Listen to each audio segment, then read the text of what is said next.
Hello dear, welcome करता हूं। जितने भी Rahul Mishra nursing YouTube channel को देख रहे हैं सबको वेलकम है। देखिए आज का वीडियो 65 नंबर के है। आप सभी यूपी के जितने भी कैंडिडेट हो एएनएम के सबको जो है वेलकम है। 5272 पदों के लिए अभी मैं कंटिन्यू जो है वीडियो डाल रहा हूं और यह 65 नंबर का वीडियो है और अभी 30-30 क्वेश्चन मैं लेकर आप सभी के टेस्ट कर रहा हूँ, चेक कर रहा हूँ कि आप कितना किस जो है वीडियो में जवाब दे पा रहे हैं और इससे आपके तैयारी को और ज़्यादा मजबूती मिलेगा और ज़्यादा जो है आप अपने अंदर के मजबूती को देख पाएंगे कि कितना ज़्यादा तैयार है, कितना ज़्यादा तैयार नहीं है।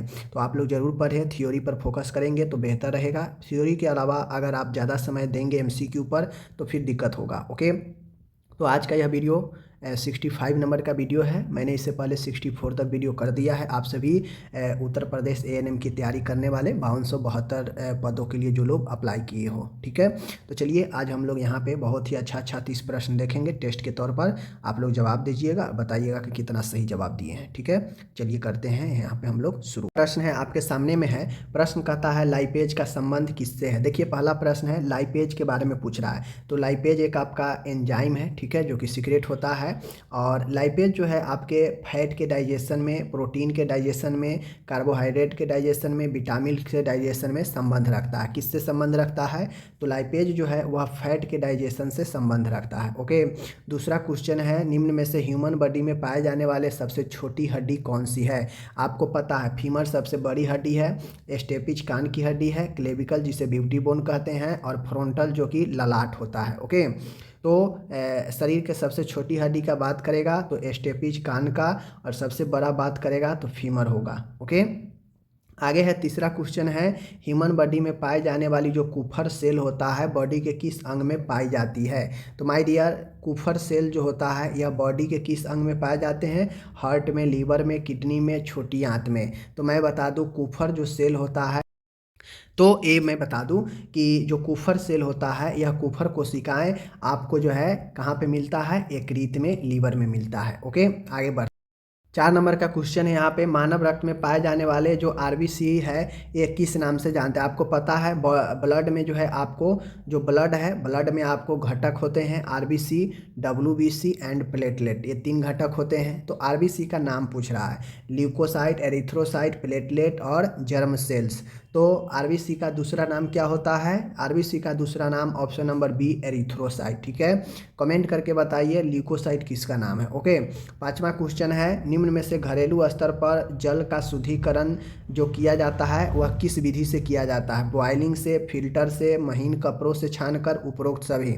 तो घर पर घरेलू स्तर पर हम वाटर प्यूरिफिकेशन किस विधि से कर सकते हैं? तो देखिए घर पर हम उबालते भी हैं, फिल्टर भी करते हैं और महीन कपड़ों से छानते भी हैं। तो ऑप्शन डी अपना राइट होगा। आगे है 6 नंबर का क्वेश्चन कि 1000 लीटर पानी को हमें शुद्ध करना है, इसके लिए कितनी ग्राम ब्लीचिंग पाउडर की आवश्यकता होगी? माय डियर, मैं बता दूं 1000 लीटर अगर पानी को आपको प्यूरिफाई करना है तो इसके लिए कितने ब्लीचिंग पाउडर की आवश्यकता होगी? 0.5 ग्राम, 5 ग्राम, 1.5 किलो, 3.75 किलो।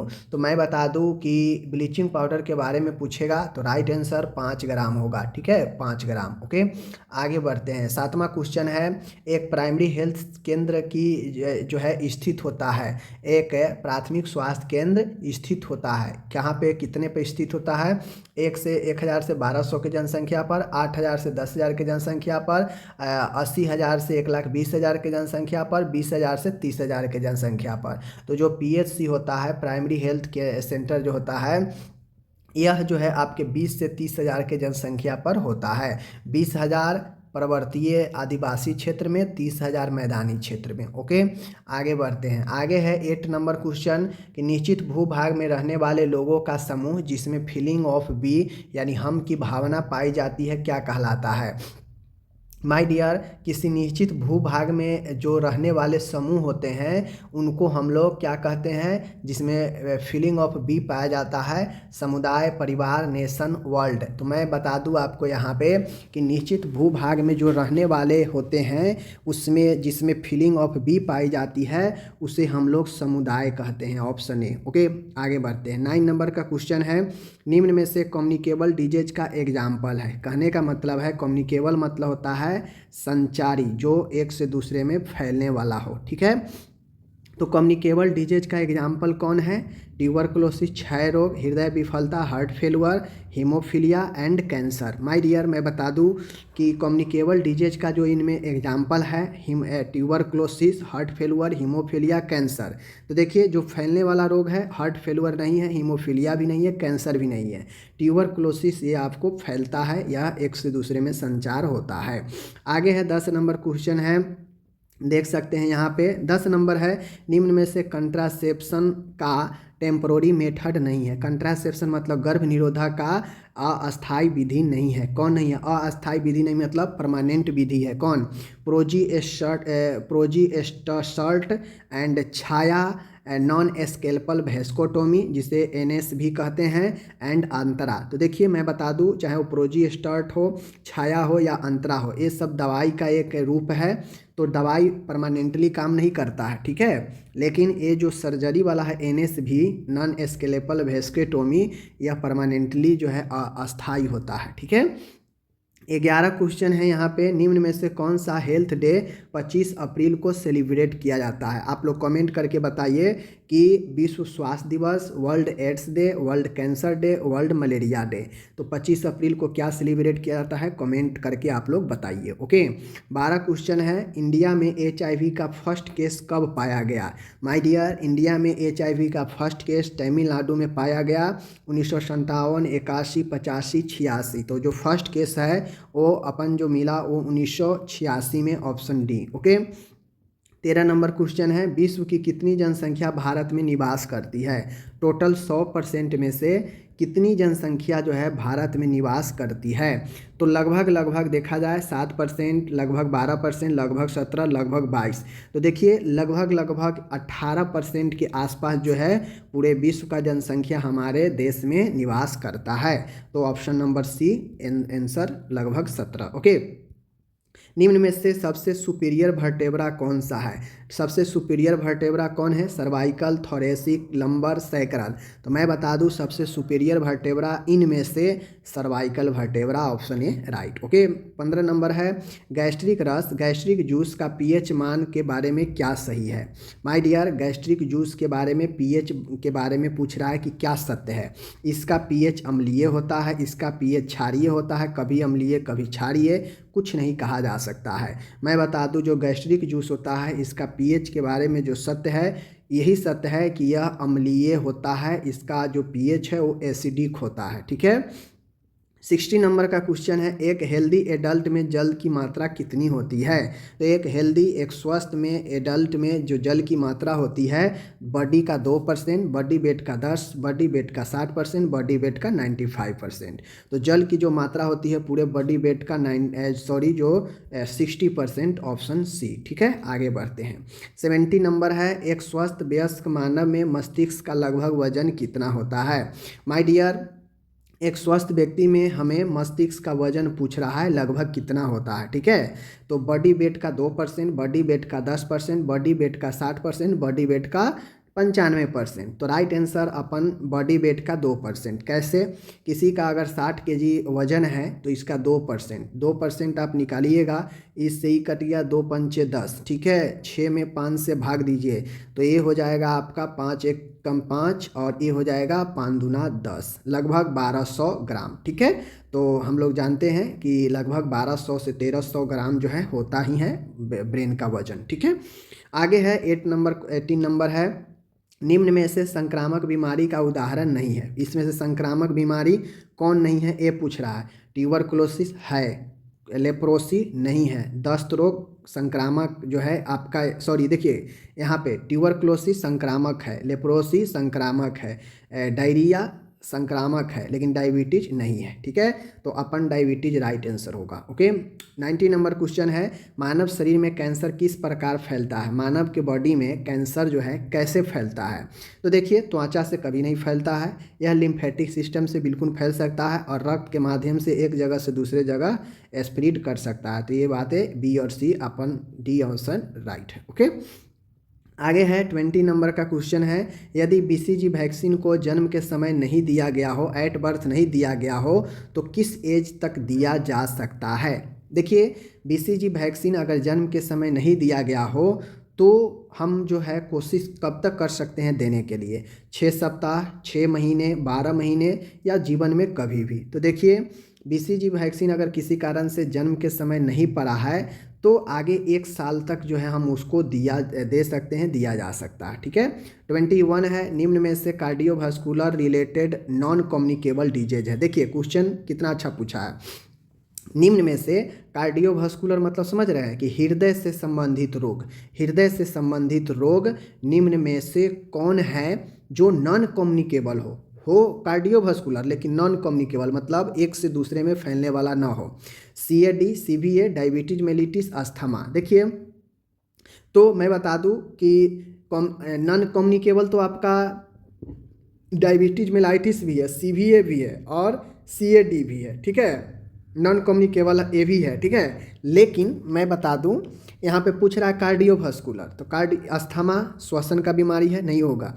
डायबिटीज मेलाइटिस यह एक मेटाबॉलिक डिजीज है, नहीं होगा। CVA सेरेब्रोवास्कुलर एक्सीडेंट जो कि ब्रेन का है, और CAD कोरोनरी आर्टरी डिजीज यह आपका हार्ट से रिलेटेड रोग है। तो ऑप्शन ए राइट होगा। ओके 22 नंबर है एक्यूट MI। एक्यूट मतलब होता है अचानक से, MI मतलब मायोकार्डियल इन्फार्क्शन। एक्यूट MI को इस नाम से भी जाना जाता है angina pectoris, heart attack, heart failure, cardiac dysrhythmia. मैं बता दूं एंजाइना पेक्टोरिस काफ़ी तेज दर्द होता है छाती में कुछ समय के लिए, हार्ट अटैक जो कि हृदय घात होता है, और हार्ट फेलुअर मतलब हृदय का विफलता, ठीक है। तो हार्ट अटैक जो होता है एक्यूट MI के नाम से जाना जाता है। ओके 23 है ESI एक्ट का संबंध किससे है। एम्प्लॉय स्कीम जो होता है यह किससे संबंधित है, इंडस्ट्रियल वर्कर के वेलफेयर से, प्रेग्नेंट वोमेन के वेलफेयर से, HIV की रोकथाम से, हॉस्पिटल एक्वायर्ड इन्फेक्शन की रोकथाम से। तो ESI आप लोग नाम पढ़े हैं, एम्प्लॉय स्कीम जो इंश्योरेंस होता है, यह नाम से ही स्पष्ट है कि एम्प्लॉय के लिए मतलब यह औद्योगिक में काम कर रहे या उद्योग क्षेत्रों में काम कर रहे जो वर्कर है उसके कल्याण से संबंधित यह संबंध रखता है। 24 है अंधेरे में रोप यानी रस्सी को स्नेक सांप समझना। आपको पता होगा कि जो भ्रम होता है, ठीक है ना, गलत पहचान करना, जो चीज़ें होती है उसको गलत समझ लेना, मिसकंसेप्शन जो होता है, अंधेरे में रस्सी को सांप समझ लेना, ठीक है। तो यह आपका जो होता है डेलूजन, एलूजन, हेलुसिनेशन, एमनेसिया। आप लोग इसमें से कमेंट करके बताइए, जो लोग मेंटल हेल्थ पढ़े होंगे साइकोलॉजी उनको पता होगा। ओके 25 है मेमोरी लॉस हो जाने को क्या कहा जाता है। मेमोरी लॉस हो जाने को हम लोग मेमोरी का ह्रास कहते हैं, एमनेसिया, हाइपरमेनेसिया, डेलूजन, एलूजन। तो मेमोरी लॉस होने को हम लोग एमनेसिया बोलते हैं, ऑप्शन नंबर ए, ठीक है। 26 नंबर है कितना अपगार स्कोर प्रदर्शित करता है बेबी वातावरण में नॉर्मली एडजस्ट कर रहा है। आप लोग पढ़े होंगे अपगार, अपगार जो है वर्जीनिया के द्वारा दिया गया, ठीक है। अपगार स्केल जो जन्म के समय बच्चे को आकलन किया जाता है कि बच्चे किस कंडीशन में है, ठीक है। इसमें 0, 1 और 2 3 अंक का इस्तेमाल किया जाता है। टोटल जो इसका योग होता है वो 10 होता है, इससे ज़्यादा नहीं होता है, ठीक है। इसी पर नंबर पर बेस जो है देखभाल होता है।